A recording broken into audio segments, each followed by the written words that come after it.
America president Trump సంచలన నిర్ణయం తీసుకున్నారు. అమెరికా పౌరులకు ఆదాయపు పన్ను నుంచి విముక్తి కల్పించేలా ఆ దేశ అధ్యక్షుడు డొనాల్డ్ ట్రంప్ ప్రతిపాదనలు సిద్ధం చేశారు. ప్రజలు స్వేచ్ఛగా ఖర్చు చేసి ఆర్థిక వ్యవస్థలోకి నిధుల ప్రవాహాన్ని పెంచేందుకే ఈ దిశగా అడుగులు వేస్తున్నట్టు తెలుస్తుంది.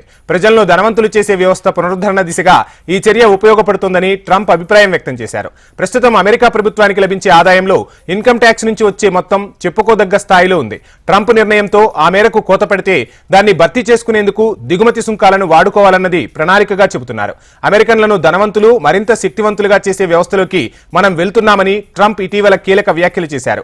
ఇతర దేశాలను సుసంపన్నం చేసేందుకు మన వారిపై పన్నులు వేసే బదులు మనమే విదేశాలపై పన్నులు విధించి అమెరికన్లను సంపన్నులు చేయాలన్నారు.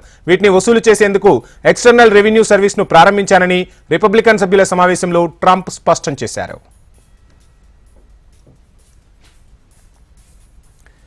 అమెరికా చరిత్రలోనే 1870 నుంచి 1913 మధ్య ప్రజలు అత్యధిక సంపదతో తొలతూగారని ట్రంప్ గుర్తు చేశారు. నాడు సుంకాల ఆధారిత ఆర్థిక వ్యవస్థ ఉండేదని చెప్పారు.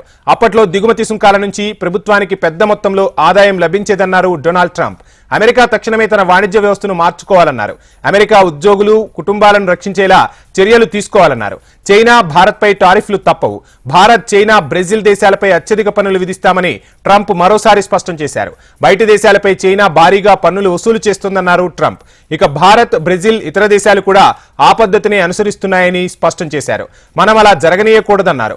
అమెరికా ప్రయోజనాలు అన్నింటికంటే ముందుండాలని ట్రంప్ స్పష్టం చేశారు. వాస్తవానికి ట్రంప్ గత డిసెంబర్లోనే బ్రిక్స్ దేశాలు ప్రత్యేక కరెన్సీ తీసుకొస్తే 100% సుంకం విధిస్తామని హెచ్చరించారు. డాలర్ వినియోగం నిలిపేస్తే తీవ్ర పరిణామాలు ఎదుర్కోవాల్సి ఉంటుందని ట్రంప్ హెచ్చరించిన విషయం తెలిసిందే.